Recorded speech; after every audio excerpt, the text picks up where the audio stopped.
بسم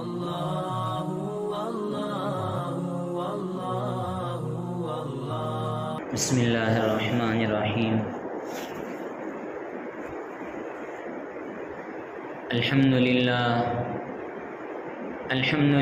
نحمده ونستعینه ونستغفره ونؤمن به ونتوکل علیہ ونعوذ باللہ من شرور انفسنا ومن سیئات اعمالنا من يهده الله فلا مضل له ومن يضلله فلا هادي له ونشهد أن لا إله إلا الله وحده لا شريك له ونشهد أن سيدنا ونبينا ومولانا محمدا عبده ورسوله الذي أرسل بالحق بشيرا ونذيرا وداعيا إلى الله بإذنه وسراجا منيرا فقد قال الله تبارك وتعالى في القرآن المجيد والفرقان الحميد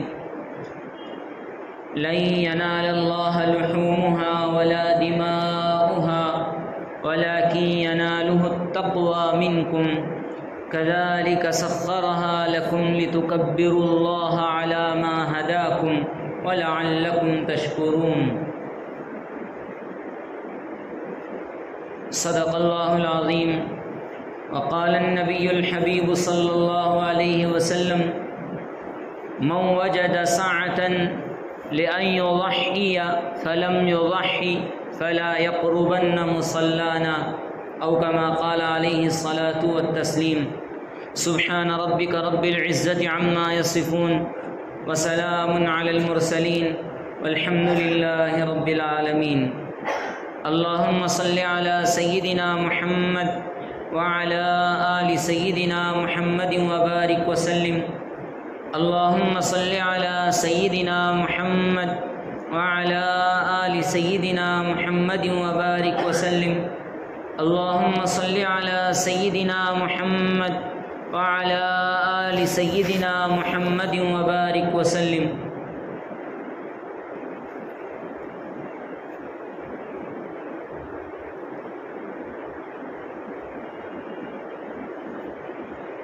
بزرگان محترم، حاضرین دین، نوجوانان ملت اور میرے دینی و ایمانی بھائیوں، السلام علیکم ورحمۃ اللہ وبرکاتہ۔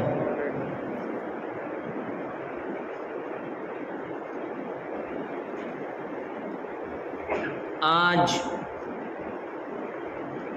عید الاضحیٰ کا پرمسرت موقع ہے اور تمام عالم اسلام کے لیے دو عیدیں انتہائی کی اہمیت کی حامل ہوتی ہیں۔ ایک عید الفطر اور دوسری عید الاضحیٰ۔ مسلمانوں کے اندر اللہ رب العزت نے ایک ایسا نظام بنایا ہے اور اسلام کے تحت ایک ایسا نظام چلایا ہے کہ انسان چاہے خوش ہو چاہے غم ہو، دونوں صورتوں میں خدا تعالیٰ کی عبادت کرے، خدا کی بندگی کرے اور خدا کی فرما برداری کر کے اللہ کو راضی کرنے کی کوشش کرے۔ چونکہ یہ بھی عید الاضحیٰ کا موقع ہے اور اس موقع پر انسان خوش ہوتا ہے، رشتہ داروں سے میل ملاپ ہوتا ہے، آپس میں محبتیں اور مودتیں بڑھتی ہے اور ایک دوسرے سے ملاقات ہوتی ہے۔ تو ایسے موقع پر بھی اللہ نے انسانوں کو حکم دیا کہ سب سے پہلے امر ربی کو بجا لایا جائے، سب سے پہلے امر ربی کو پورا کیا جائے، یعنی پروردگار کے امر کو اور اس کے حکم کو پورا کیا جائے۔ عید الاضحیٰ دراصل اس میں ایک اہم عمل ادا کیا جاتا ہے، وہ ہے قربانی کی، جو سنت حضرت ابراہیم علی نبینا وعلیہم الصلاۃ والتسلیم سے شروع ہو رہی ہے اور ان کے زمانے سے چلی آ رہی ہے۔ وہ سنت اس دن میں انجام دی جاتی ہے، اس دن میں اس کو پورا کیا جاتا ہے۔ دراصل اس دن میں یہ واقعہ دنیا کی تاریخ میں وجود پذیر ہوا، دنیا کی تاریخ میں اس واقعے کا ظہور ہوا۔ حضرت ابراہیم علی نبینا وعلیہم الصلاۃ والسلام کی زندگی پوری کی پوری قربانیوں سے عبارت ہے، اور پوری کی پوری انہوں نے اپنی قربانیاں دے دے کر امت کو ایک پیغام دیا ہے کہ اللہ کے لیے سب کچھ چھوڑا جا سکتا ہے، سب کچھ فنا کیا جا سکتا ہے، سب کچھ مٹایا جا سکتا ہے، اللہ کے لیے سب کچھ کیا جا سکتا ہے۔ حضرت ابراہیم علی نبینا وعلیہم الصلاۃ والسلام ہمارے جد امجد ہیں، اور حضرت ابراہیم علی نبینا وعلیہم الصلاۃ والسلام ایک ایسے گھرانے میں آنکھ کھول رہے ہیں جہاں پر بت پرستی ہے، جہاں پر اصنام پرستی ہے، بتوں کی پوجا کی جاتی ہے اور بتوں کو تراش کر ان کی عبادت کی جاتی ہے۔ وَإِذْ قَالَ إِبْرَاهِيمُ لِأَبِيهِ آزَرَ أَتَتَّخِذُ أَصْنَامًا آلِهَةً، جب ابراہیم نے اپنے باپ آزر سے کہا کیا تم نے اصنام کو، بتوں کو اپنا خدا بنا لیا ہے؟ وَإِذْ قَالَ إِبْرَاهِيمُ لِأَبِيهِ آزَرَ أَتَتَّخِذُ أَصْنَامًا آلِهَةً إِنِّي أَرَاكَ وَقَوْمَكَ فِي ضَلَالٍ مُبِينٍ۔ آنکھ کھول رہے ہیں، تھوڑا سا شعور آ رہا ہے، اور اس شعور میں باپ کو دیکھ رہے ہیں کہ وہ بت پرستی کر رہے ہیں، اور دیگروں کو دیکھ رہے ہیں کہ وہ بت پرستی کر رہے ہیں، تو یہ کہہ رہے ہیں کہ تم نے ان بتوں کو اپنا معبود بنا لیا ہے، میں آپ کو اور آپ کی پوری قوم کو گمراہی میں دیکھ رہا ہوں۔ انی اراک وقومک فی ضلال مبین۔ اللہ رب العزت فرماتے ہیں کہ یہاں پر اب ہم نے ابراہیم کو اپنی نشانیاں دکھانی شروع کی، اور نشانیاں ان کو بتائے کہ اللہ کی قدرت کی یہ نشانیاں موجود ہے۔ پھر اب وہ معرفت الہی کو اور خدا کی معرفت حاصل کرنے کے لیے نکلے۔ سمجھ میں نہیں آ رہا تھا کہ اب کس کی عبادت کرے۔ دراصل خدا ان کو اپنے پاس لانا چاہتا تھا، اور ان کے دل میں مختلف چیزیں اللہ رب العزت ڈال رہا تھا۔ فلما جن علیہ اللیل رأى کوکبا، جب رات غالب آ گئی تو انہوں نے رات میں ایک چاند ستاروں کو دیکھا۔ ستاروں کو دیکھ کر اس کو یہ کہا کہ ستارے ہیں اور ستاروں میں اچھی روشنی ہے، ہو سکتا ہے یہ میرے خالق ہوں۔ رأى کوکبا فلما افل قال لا احب الآفلین، لیکن جب دن طلوع ہو گیا تو وہ ستارے غائب ہو گئے، تو انہوں نے کہا غائب ہونے والوں کی میں اطاعت نہیں کر سکتا، وہ میرے خدا نہیں ہو سکتے۔ پھر اس کے بعد فلما رأى القمر بازغا قال هذا ربی، چاند کو دیکھا تو چاند دیکھا کہ چمکدار ہے اور چمک اس سے ظاہر ہو رہی ہے، دنیا والے اس کی روشنی سے فائدہ اٹھا رہے ہیں، ہو سکتا ہے کہ یہ میرا خالق ہو۔ لیکن جب وہ اس کی روشنی بھی مان پڑ گئی اور اس کی روشنی بھی ختم ہو گئی، تو پھر انہوں نے یہ کہا نہیں یہ میرا خدا نہیں ہو سکتا، یہ میرا خالق نہیں ہو سکتا ہے۔ پھر اس کے بعد دن طلوع ہوا، طلوع ہونے کے بعد دیکھا فلما رأى الشمس بازغة قال هذا ربی هذا اکبر، اور جب سورج طلوع ہوا اور سورج بڑا ہے، اس میں روشنی ہے، اور اس روشنی کو دیکھ کر دنیا والے اپنی زندگی کے بہت سے کام انجام دیتے ہیں، ہو سکتا ہے کہ یہ میرا خالق ہے، یہ میرا مالک ہے۔ انہوں نے یہ تصور کیا۔ حضرت ابراہیم کا یہ تصور قرآن بیان کرتا ہے، لیکن جب رات ہوئی سورج کی روشنی بھی ختم ہو گئی، سورج کی روشنی بھی مان پڑ گئی۔ فلما رأى الشمس بازغة قال هذا ربی هذا اکبر، اور یہ بہت بڑا بھی ہے، سورج بہت بڑا بھی ہے، اس لیے ہمیں اس کی پوجا کرنی چاہیے، اس کی پرستش کرنی چاہیے۔ فلما افلت، لیکن جب وہ بھی ڈھل گیا قال یا قوم انی بریء مما تشرکون، انہوں نے کہا کہ اے میری قوم تم جو کر رہے ہو خدا کے ساتھ شرک کر رہے ہو، میں اس کے ساتھ تمہارے ساتھ شریک نہیں ہوں بلکہ میں تم سے بری ہوں۔ یہاں پر انہوں نے اللہ کی معرفت کو پہچانا اور اس سے کنارہ کش ہوئے۔ ان کی زندگی میں بڑے امتحانات آئے، بڑے امتحانات، بڑے انقلابات آئے اور مختلف مراحل سے گزرنا پڑا، کئی صعوبتیں، کئی مشقتیں انہوں نے برداشت کی، لیکن اپنے اس دین پر جو اللہ نے ان کو عطا کیا تھا، اس شریعت پر جو اللہ نے ان کو دی تھی، اس پر قائم رہے۔ کچھ عرصہ بیتا، گھر والوں سے نکل کر باہر آئے اور انہوں نے کہا گھر میں جو کام ہو رہے ہیں، وہ جو اللہ کے علاوہ دیگر بتوں کو جو پوجا جا رہا ہے، میں ان سے بری ہوں۔ لیکن جب باہر آ کے دیکھتے ہیں یہاں پوری کی پوری قوم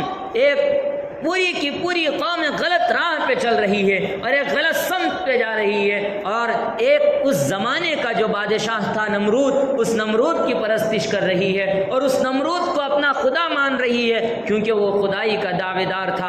اور حضرت ابراہیم نے اب اس کی مخالفت شروع کی، علم بغاوت بلند کر دیا کہ ایک انسان تمہارا خالق اور مالک نہیں ہو سکتا، ایک انسان تمہارا خدا نہیں ہو سکتا، ایک انسان تمہارا معبود نہیں ہو سکتا، جس طرح تم ہیں اسی طرح وہ بھی ہے، لہذا وہ تمہارا خالق اور تمہارا مالک تو کبھی نہیں ہو سکتا۔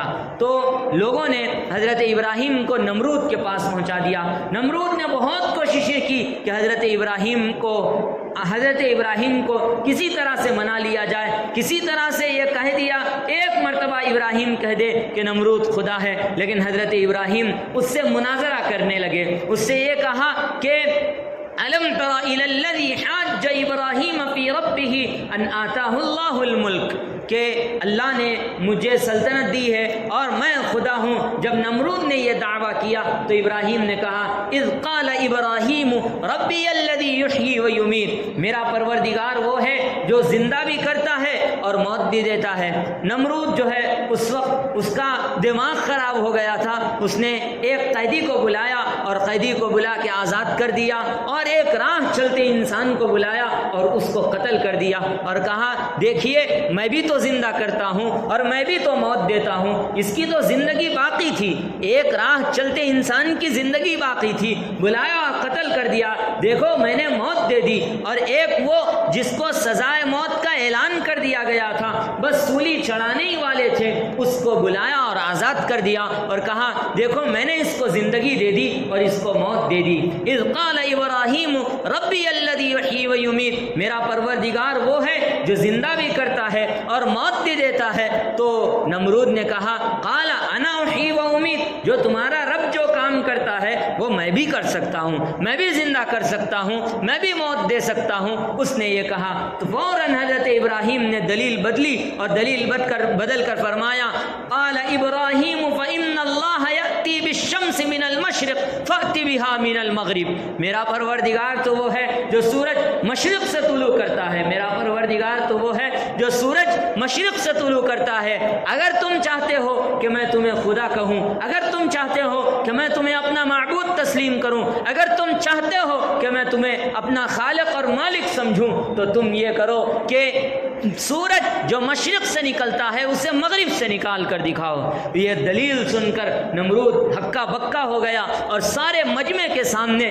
پریشان ہو گیا، اس کی تو کوئی دلیل نہیں بن پڑتی اور اس کی تو کوئی اس کے سامنے الفاظ نہیں لا سکتے ہیں، کوئی دلیل نہیں بیان کر سکتے ہیں۔ تو وہ ہکا بکا ہو گیا اور مجبوراً اس نے یہ کہا کہ اگر ابراہیم اس قوم میں رہے گا تو دھیرے دھیرے پوری قوم کو مجھ سے دور کر دے گا، قوم کا ایک فرد بھی مجھے اپنا خدا نہیں مانے گا، مجھے اپنا خالق اور مالک تسلیم نہیں کرے گا، اس لیے اس کو آگ میں ڈال دو۔ چنانچہ حکم دیا گیا کہ پوری ایک لمبی آگ جلائی جائے، آگ دہکائی جائے۔ کہا جاتا ہے ایک بہت بڑی آگ دہکائی گئی، تقریباً 40 دنوں تک اس آگ کو دہکایا گیا، اس آگ کو بڑا کیا گیا، اس آگ میں ساری اس زمانے کی جتنی چیزیں تھیں سب کا استعمال کیا گیا۔ روایت میں یہ تک آتا ہے کوئی انسان اس آگ کی شدت کے قریب تک نہیں جا سکتا تھا، اس کے قریب تک نہیں جا سکتا تھا، جو قریب جاتا وہ جھلس جاتا، جو قریب جاتا آگ اس کو لپیٹ لیتی۔ ایسی سخت ترین آگ حضرت ابراہیم علی نبینا وعلیہم الصلاۃ والسلام کے لیے لگائی گئی۔ حضرت ابراہیم علیہ الصلاۃ والسلام کے حق پر ایماندار ہونے کی وجہ سے، خدا کے اقرار کی وجہ سے اگر وہ کہہ دیتے کہ میں تجھے خدا مانتا ہوں تو ان کا قصہ ختم ہو چکا تھا کہ بھائی جائیے آرام کیجئے، مزے کی زندگی گزاریے، چھوڑ دیتا نمرود۔ لیکن انہوں نے حق کو حق کہا اور باطل کو باطل کہا، اور یہ کہا کہ تو میرا خدا نہیں ہو سکتا، تو میرا خالق اور مالک نہیں ہو سکتا۔ پھر نمرود نے انہیں یہ سزا دی کہ پورا کا پورا ایک حصہ بنایا گیا آگ کا اور ان کو آگ میں ڈالا گیا۔ آگ میں کیسے ڈالیں؟ آگ اتنی خطرناک ہے کہ اس آگ کے قریب بھی اگر کوئی جاتا ہے تو وہ جھلس جاتا ہے۔ شیطان نے انہیں ایک ترکیب بتائی، ایک ایسی چیز بناؤ جس سے دور سے آگ میں ان کو پھینکا جائے۔ چنانچہ ایک آلہ بنایا گیا اور آلہ بنا کر اس آلے سے حضرت ابراہیم کو باندھ کر آگ میں جھونکا گیا، آگ میں حضرت ابراہیم کو ڈالا گیا، اور پھر اللہ رب العزت نے اس پر اپنی رحمت کا فیصلہ فرمایا، اور ان کے بارے میں قرآن مجید میں بیان کیا۔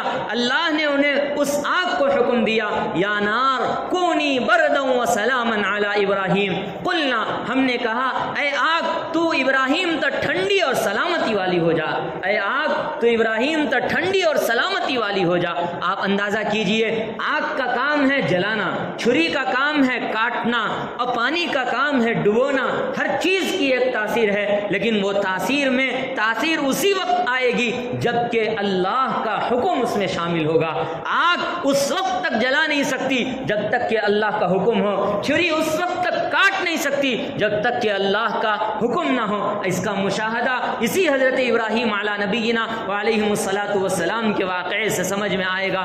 یہاں پر بھی اللہ نے ان کے لیے آگ کو ٹھنڈا کر دیا، اور اللہ رب العزت نے اس آگ کو ان کے لیے جنت کی پرسکون زندگی اللہ رب العزت نے انہیں اس آگ میں عطا فرما دی، ٹھنڈک ان کو عطا فرما دی۔ یا نار کونی بردا وسلاما علی ابراہیم، 40 دن آگ میں رکھا گیا، لیکن آگ جو ہے ان کے لیے ٹھنڈک تھی، آگ ان کے لیے سلامتی تھی، ان کو کوئی پریشانی نہیں۔ کیوں؟ اس لیے کہ وہ حق تھا، حضرت ابراہیم کے ساتھ جو تھا وہ حق تھا۔ انہوں نے نمرود کی باطل خدائی کا انکار کر کے ایک اللہ کی وحدانیت کا اقرار کیا تھا، اور برسر عام لوگوں کو اعلان توحید دیا تھا، اور لوگوں کے سامنے اعلان توحید کیا تھا، اور پھر اللہ رب العزت نے اس کے ذریعے سے ان کو چہار دانگے عالم میں روشن کر دیا۔ پھر آپ آگے بڑھیے، یہاں پر ان کی قربانیوں کا قصہ تمام نہیں ہوتا، ان کی قربانیوں کا قصہ پورا نہیں ہوتا۔ زندگی گزر رہی ہے اور پریشانیاں، آزمائشیں، حالات مستقل ان سے دو چار ہے، بڑی مدت ہو گئی ہے، اللہ نے ان کو کوئی اولاد نہیں دی، ساری زندگی دعا کر رہے ہیں، رب ہب لی من الصالحین، رب ہب لی من الصالحین، اے میرے پروردگار مجھے نیک اولاد عطا فرما دیجئے، مجھے نیک اولاد عطا فرما دیجئے۔ اللہ نے ان کی یہ دعا قبول کی 86 سال کی عمر میں، 86 ایئرس میں ان کی یہ دعا قبول ہوتی ہے، اور 86 سال میں اللہ رب العزت ان کو ایک بیٹا عطا فرماتے ہیں۔ فبشرناہ بغلام حلیم، ہم نے ان کو ایک بردبار منکسر المزاج بیٹے کی خوشخبری سنا دی، اور اس خوشخبری کا ان کو بھی یقین نہیں تھا، ان کی اہلیہ کو بھی یقین نہیں تھا۔ انہوں نے کہا کیا مجھے بیٹا ہو چکا؟ میں تو بانجھ ہو چکی ہوں، ایک زمانے سے اللہ نے ایک زمانے سے میری کوئی اولاد نہیں ہوئی، اب کیسے اولاد ہوئی؟ یہاں یہ یقین کرنا ہے، اللہ جس کو چاہتا ہے اولاد دیتا ہے، اللہ جس کو چاہتا ہے اس کا نصیب اچھا کر دیتا ہے، اللہ زمانے کا محتاج نہیں ہے، اللہ کسی ذریعے کا، کسی سبب کا محتاج نہیں ہے، اللہ بغیر سبب کے حضرت آدم اور حضرت حوا کی پیدائش کر سکتا ہے، بغیر باپ کے حضرت عیسیٰ کو پیدا کر سکتا ہے، اور اسی طرح سے 86 سال کی عمر میں اللہ رب العزت حضرت ابراہیم کو اولاد بھی دے سکتا ہے۔ یہ آپ سوچئے، زندگی بھر انہوں نے اپنے لڑکے کے لیے دعا کی کہ اللہ مجھے نیک اولاد عطا فرما، اور 86 سال میں وہ دعا پوری ہو رہی ہے۔ دعا پوری ہونے کے فوراً بعد اللہ رب العزت ان کو بشارت غیبی سے ان کے پاس وحی آتی ہے، اور یہ اطلاع دیتے ہیں بشارت غیبی سے کہ آپ اپنے بیوی اور بچے دونوں کو چھوڑ دیجئے وادی غیر ذی زرع میں، جہاں پہ کوئی چیز نہیں ہے، نہ دانا ہے، نہ پانی ہے، نہ کھانا ہے، نہ کپڑا ہے، نہ چرند ہے، نہ پرند ہے، کوئی چیز موجود نہیں ہے۔ انسان نظر نہیں آتے، قافلے نظر نہیں آتے، وہاں نہ درخت موجود ہے، نہ پانی موجود ہے، کوئی چیز موجود نہیں ہے۔ ایک بے آب و گیا وادی میں آپ اپنے بچے کو اور اپنی بیوی کو چھوڑ کے چلے آئیے۔ یہاں پر حضرت ابراہیم علیہ السلام اپنی اہلیہ حضرت حاجرہ کو لے جاتے ہیں اور لے جا کر وہاں چھوڑ دیتے ہیں۔ اب وہاں چھوڑ کر واپس پلٹ رہے ہیں، بیوی سوال کرتی ہے کیا ہم سے کچھ غلطی ہو گئی ہے؟ ہمارے ساتھ یہ کیا معاملہ ہے؟ ہمیں اس مجبوری کے عالم میں جبکہ بچہ ابھی پیدا ہوا ہے آپ یہاں کیوں چھوڑ کے جا رہے ہیں؟ ہم سے کچھ خطا ہوئی ہے۔ حضرت ابراہیم اس وقت خاموش رہتے ہیں، کوئی جواب نہیں دیتے، خاموش رہتے ہیں، پھر سوال کرتے ہیں، پھر خاموش ہو جاتے ہیں، پھر یہی سوال ہوتا ہے، پھر خاموش ہو جاتے ہیں۔ اس وقت وہ خدا پرست خاتون کو یقین تھا کہ میرے جو شوہر ہیں وہ بہت عظیم ہستی ہیں، وہ اللہ کے برگزیدہ پیغمبر ہیں، ہو سکتا ہے یہ اللہ کی طرف سے امتحان ہو۔ انہوں نے پوچھا کیا اللہ نے اس کا حکم دیا ہے؟ اللہ امرہ، کیا اللہ نے اس کا حکم دیا ہے؟ تو حضرت ابراہیم ہاں میں جواب دیتے ہیں، منڈی ہلاتے ہیں، اور حضرت ابراہیم کو یہ حکم دیا جاتا ہے کہ آپ ان کو چھوڑ دیجئے، بات بھی نہ کیجئے۔ حضرت ابراہیم اس وقت میں ہاں میں جواب دے رہے ہیں، لیکن صرف منڈی ہلا کر حضرت حاجرہ سمجھ جاتی ہیں، فرماتی ہیں اذن لن یضیعنا اللہ، تب تو اللہ ہم کو ہرگز ضائع نہیں کریں گے۔ آج اندازہ کیجئے اللہ رب العزت پر ہمارا یقین کیسے ہے، ہمارا ایمان کیسے ہے، اور وہ اللہ تعالیٰ نے ایمان کی حقیقت انبیاء اور ان کی اہلیہ اور ان کی اولاد سے سمجھائی ہے۔ اگر پریشانی میں ہو، مشکل میں ہو، حالات میں ہو، یہ یقین رکھیے اللہ اگر پریشانی دے رہا ہے تو اللہ وہ پریشانی کو دور بھی کر دے گا۔ اللہ اگر حالات میں مبتلا کر رہا ہے اللہ ان حالات سے نکالے گا بھی۔ بس صبر کی ضرورت ہے، بس ایمان کی ضرورت ہے، اللہ پہ بھروسے کی ضرورت ہے۔ حضرت حاجرہ جواب دیتی ہے اذن لن یضیعنا اللہ، اب کچھ دن ہوتے ہیں تو شاہ ختم ہو جاتا ہے، ماں کی چھاتی سے دودھ ختم ہو جاتا ہے، بچہ تڑپ رہا ہے، بلبلا رہا ہے، سسک رہا ہے، ایڑیاں رگڑ رہا ہے۔ حضرت حاجرہ پریشان اپنے بچے کی بھوک کو مٹانے کے لیے تڑپ رہی ہیں، کبھی صفا کا چکر لگا رہی ہیں، کبھی مروہ کا چکر لگا رہی ہیں، کبھی صفا پہ، کبھی مروہ پہ، کبھی صفا پہ، کبھی مروہ پہ 7 چکر لگاتے ہیں اور دیکھتی ہیں کہیں کوئی قافلہ تو نہیں ہے، کہیں کوئی لوگ تو نہیں ہے، کہیں میں ان سے جا کے کچھ پانی مانگ لوں تاکہ یہ جو میرا شیرخوار بچہ ہے ابھی چھوٹا سا ہے اس کی پیاس بجھا دوں تاکہ اس کی زندگی باقی رہے۔ جہاں کنی کا عالم ہے اس وقت میں اللہ کو پکارتی ہیں، اللہ سے فریاد کرتی ہیں۔ حضرت جبریل اس فریاد پر حاضر ہوتے ہیں اور اپنا پر اس بچے کی ایڑی کے رگڑنے کی جگہ مارتے ہیں اور وہاں سے آب زمزم کا چشمہ پھوٹتا ہے۔ حضرت جبریل علی نبینا وعلیہ، حضرت جبریل اور حضرت اسماعیل علیہ السلام کے ذریعے وہاں سے آب زمزم کی شروعات ہوتی ہے۔ جو آب زمزم آج مکے سے لوگ لے کے آتے ہیں وہ واقعہ ہے، وہ پانی ہے جو حضرت حاجرہ اور حضرت اسماعیل کے ذریعے اللہ تعالیٰ نے اس دنیا کو تحفے میں عطا فرمایا ہے۔ ہزارہ سال بیت گئے لیکن آج بھی وہ پانی اپنی اصلی حیثیت کے قائم ہے، اس پانی میں کوئی تغیر اور تبدل نہیں ہے۔ جو مزہ پرانا اور اس زمانے میں تھا آج بھی وہی مزہ ہے۔ ہزار باٹلیں اور ہزار ٹینک بھر کر تقسیم کیے جاتے ہیں لیکن رتی برابر اس میں کمی نہیں ہوتی۔ یہ خدائی معجزہ اور صبر کا انعام ہے، وہ صبر جو حضرت حاجرہ نے کیا تھا، وہ صبر جو حضرت اسماعیل نے کیا تھا۔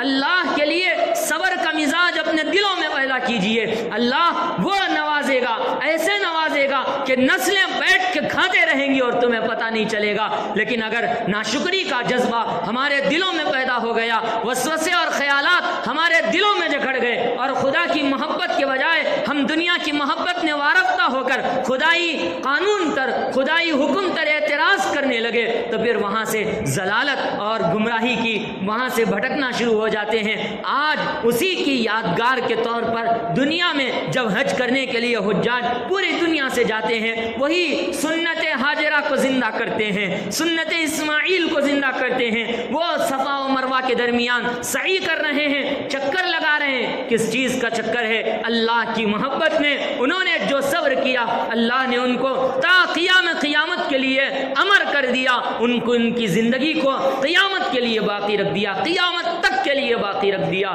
یہاں پر بھی امتحان کا سلسلہ حضرت ابراہیم سے ختم نہیں ہوتا۔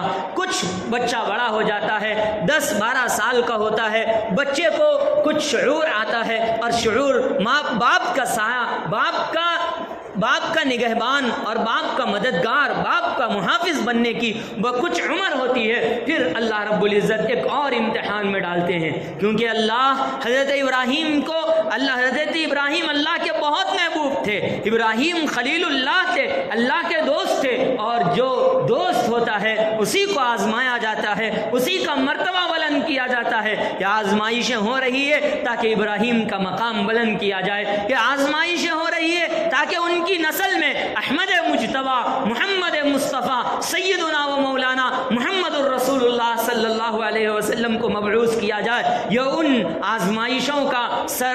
آزمائشوں کا نتیجہ ہے جو اللہ رب العزت حضرت ابراہیم سے لے رہے ہیں۔ خواب میں آ رہا ہے، بار بار آ رہا ہے کہ اپنے ہاتھ سے اپنے بچے کو ذبح کر رہے ہیں۔ قرآن مجید کی آیت کریمہ فلما بلغ معه السعي قال يا بني اني ارى في المنام انی اذبحک فانظر ماذا ترى قال یا ابت افعل ما تؤمر ستجدنی ان شاء اللہ من الصابرین۔ یہ پوری آیت کریمہ ہے۔ وہ حضرت ابراہیم علی نبینا علیہ الصلاۃ والسلام اپنے بیٹے کے پاس جاتے ہیں اور ان سے کہتے ہیں 3 دن سے مسلسل مجھے خواب آ رہا ہے کہ میں تمہیں اپنے ہاتھ سے ذبح کر رہا ہوں۔ حضرت ابراہیم نبی تھے، اور نبی کا جو خواب ہوتا ہے وہ وحی ہوتا ہے، اللہ کی طرف سے ایک پیغام ہوتا ہے۔ تو اس میں یہ سمجھ میں آ رہا ہے کہ ہو سکتا ہے اللہ شاید مجھ سے تمہاری قربانی کروانا چاہتے ہیں، تمہیں قربان کرنے کا حکم دے رہے ہیں، تو بتاؤ تمہاری اس میں کیا رائے ہے؟ فانظر ماذا ترى۔ وہ ہونہار فرزند تھا، وہ ایک عظیم اور جلیل نبی کا ایک عظیم نبی ہونے والا فرزند تھا۔ اس نے کہا یا ابت افعل ما تؤمر، اے ابا جان آپ کو جس چیز کا حکم ملا ہے آپ کیجئے، ستجدنی انشاءاللہ من الصابرین، آپ مجھے صبر کرنے والوں میں سے پائیں گے۔ اب یہاں پر ایک طویل واقعہ ہے، بچے کو انہوں نے ساتھ میں لیا، ساتھ میں ایک چھری بھی لے کے چل رہے ہیں، اور بچے کو اچھے کپڑے پہنائے اور اچھے کپڑے، صاف ستھرے کپڑے پہنا کر لے جایا جا رہا ہے، اور راستے میں بچہ بھی ہے، اور بار بار اب شیطان حضرت حاجرہ کو بہکا رہا ہے۔ سب سے پہلے حضرت حاجرہ کے پاس آتا ہے اور یہ کہتا ہے کہ دیکھو تمہارے بچے کو کہاں لے کے جا رہے ہیں، تمہیں معلوم ہے تم یہاں بیٹھی ہو لیکن تمہارے بچے کو کہاں لے جایا جا رہا ہے؟ حضرت حاجرہ کہتی ہیں کہ میرے بچے کو جو ہے وہ اپنے چچا کے پاس یا کسی خاندان کے رشتہ دار کے پاس لے جا رہے ہیں، کوئی غم اور گھبرانے کی بات نہیں ہے۔ تو حضرت حاجرہ کو شیطان حضرت حاجرہ سے یہ کہتا ہے کہ تم بے خبر ہو، تمہیں پتہ نہیں ہے کہ وہ کسی رشتہ دار کے پاس نہیں لے جا رہے ہیں، بلکہ اپنے بچے کو ذبح کرنے کے لیے لے جا رہے ہیں۔ حضرت حاجرہ اس سے کہتی ہیں کہ تم بے خبر ہو، تمہیں عقل نہیں ہے، کیا کوئی باپ اپنے بچے کو ذبح کرتا ہے؟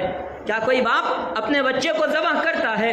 تو شیطان اس وقت کہتا ہے حضرت ابراہیم یہ کہتے ہیں کہ اللہ کا حکم ہے، اس لیے یہ بچے کو ذبح کرنے کے لیے لے جا رہے ہیں۔ تو اس وقت وہ خدا ترس خاتون کہتی ہیں تب تو اللہ کا حکم ہے تو انہیں کرنا ہی چاہیے، اللہ کا حکم ہے تو انہیں بجا لانا ہی چاہیے، اللہ کا حکم ہے تو اس میں کوئی رکاوٹ کا ذریعہ نہیں بنوں گی کیونکہ یہ اللہ کا حکم ہے۔ اب شیطان کی یہاں دال نہیں گلی، آگے بڑھ کر حضرت ابراہیم کو آگے بڑھ کر ایک نصیحت کرنے والا بن کر ان کے سامنے آیا اور یہ کہا کہ آپ کیا کر رہے ہیں؟ کیا کوئی باپ اپنے بچے کو ذبح بھی کرتا ہے اور اس کی قربانی بھی دیتا ہے؟ حضرت ابراہیم علی نبینا علیہ الصلاۃ والسلام سمجھ گئے یہ شیطان مردود ہے، چنانچہ انہوں نے 7 کنکری اٹھائی اور اس کو اٹھا کر اس پہ دے مارا اور وہاں سے اس کو بھگایا اور اس کے خیال کو ہٹایا۔ آج حجاج کرام جمرہ عقبہ اولا پر جو کنکریاں مارتے ہیں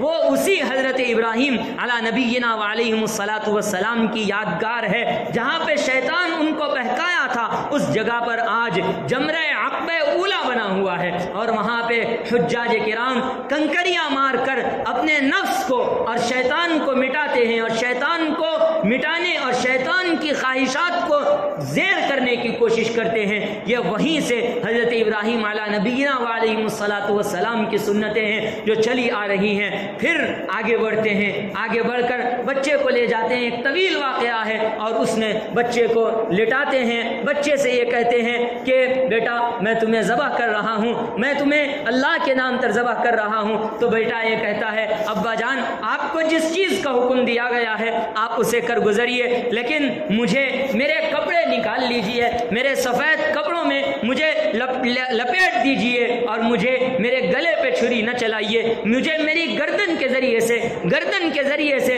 مجھ پر چھری چلائیے تاکہ اگر میرا چہرہ آپ کو دکھتا رہے گا اور میری تکلیف آپ کو نظر آتی رہے گی تو ہو سکتا ہے شاید آپ کی باپ کی محبت دل میں جاگ جائے اور محبت پدری میں آپ خدا کے حکم کو بھول جائیں. اس لیے مجھے سیدھے نہ لٹائیے بلکہ گردن کے بل مجھے ذبح کیجئے. کیا عجیب لوگ تھے, کیا اللہ نے ان کو نوازا تھا, کیا اللہ نے دنیا کو پیغام دیا تھا کہ اس واقعے کے ذریعے سے کہ اللہ کی محبت میں سب کچھ چھوڑا جا سکتا ہے, سب کچھ قربان کیا جا سکتا ہے. وہاں قربانی دی جا رہی ہے.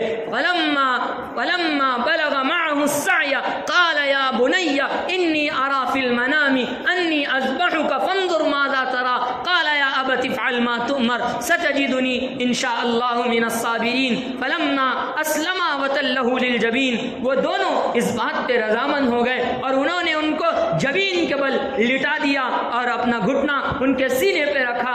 اس وقت میں حضرت اسماعیل اپنے باپ سے کہتے ہیں میری والدہ کی مجھے بہت یاد آئے گی, یہ جو اور میری والدہ کی اور والدہ کو میری بہت یاد آئے گی, اس لیے میرے جو بدن کا کپڑا ہے میری والدہ تک پہنچا دینا اور یہ قربانی کا عمل کرنے میں ذرا ہچکچانا نہیں, کیونکہ میں جہاں جا رہا ہوں وہ جگہ اس دنیا سے بہتر ہوں, اس دنیا سے بہتر ہے. اور جس شخص کے پاس جا رہا ہوں, جس عظیم ہستی کے پاس جا رہا ہوں, دنیا میں اس جیسا کوئی نہیں ہے, آپ بھی نہیں ہیں, میری والدہ بھی نہیں ہی ہے. میں اس عظیم ہستی اور اللہ رب العزت کی طرف جا رہا ہوں, لیکن میری والدہ کو میری بہت یاد آئے گی, اس لیے یہ میرے کپڑے ہیں, میری والدہ کو دے دینا.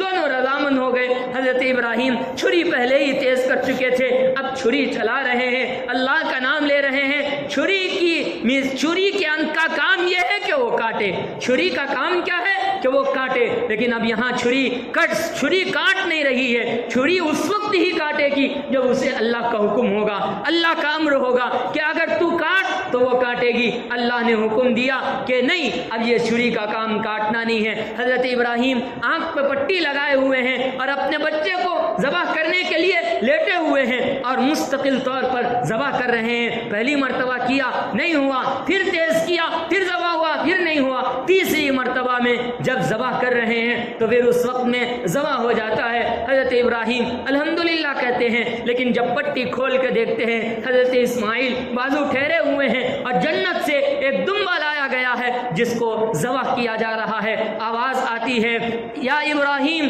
قد صدقت الرؤیا ونادیناہ یا ابراہیم, ہم نے ابراہیم کو آواز دی کہ تم نے خواب سچا کر دکھایا. انا کذالک نجزی المحسنین, انا کذالک نجزی المحسنین, ہم محسنین کو ایسے ہی بدلہ دیا کرتے ہیں. قرآن میں اللہ نے بیان کیا ان ھذا لہو البلاء المبین, یہ کوئی چھوٹی آزمائش نہیں تھی, یہ کوئی چھوٹا واقعہ نہیں تھا, یہ بہت بڑی آزمائش تھی, بہت بڑی آزمائش تھی. آپ کسی شخص سے پوچھ لیجئے جو زندگی بھر بے اولاد رہا, آخری وقت میں کوئی اولاد کی کرن اسے نظر آئی اور اولاد اللہ نے اسے آخری وقت میں نوازی, اور پھر اس کے بعد اس سے پوچھے کہ بھائی کیا تم اپنے بچے کو قربان کر دو گے, ذرا ایک منٹ کے لیے جواب دیجئے, وہ چھوڑ دیجئے 10 بچے ہوں, اگر کسی ایک بچے کے بارے میں یہ کہہ دے کہ بھائی اس بچے کو قربان کر دو, اس بچے کو تم ذبح کر دو, کیا کوئی باپ اس کے لیے تیار ہو سکتا ہے؟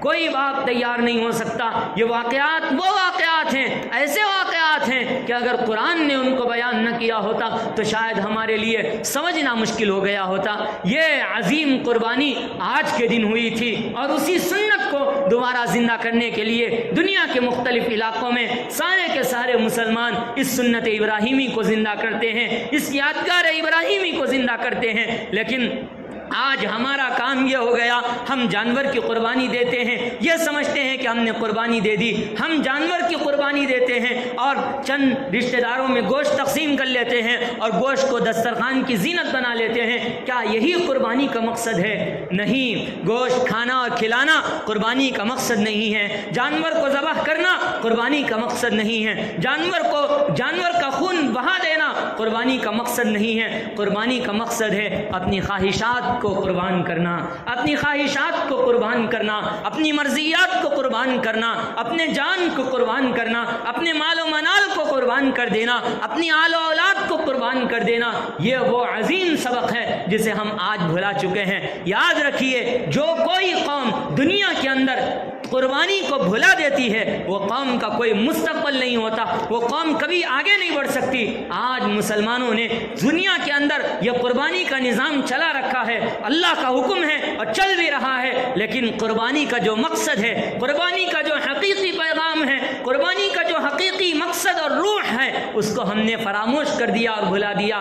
آج ہم ہماری خواہشات کو طرف نہیں دیکھتے، ہماری خواہشات پہ لگام نہیں دیتے، ہماری خواہشات ہم پورے کیے جا رہے ہیں اور پورے کرتے چلے جا رہے ہیں۔ میرے بھائی، قربانی کے اصل پیغام کو سمجھیے، قربانی کے مقصد کو سمجھیے، اپنے خواہشات کی قربانی دیجیے۔ اللہ کا حکم آ گیا تو ہم اپنی خواہشات سے پیچھے ہٹ جائیں، یہ وہ واقعہ ہے اور اسی واقعے سے یہ پیغام ملتا ہے۔ اس لیے آج کے دن عزم کریں اس بات کا کہ ہم انشاءاللہ جب بھی قربانی کی ضرورت پڑے گی، اپنی جان کے ذریعے، اپنے مال کے ذریعے، اپنی آل و اولاد کے ذریعے سے، اور جس طریقے سے بھی اللہ دین کے نام پہ قربانی کا اللہ رب العزت تقاضا کریں گے، ہم اس میں پیچھے نہیں ہٹیں گے۔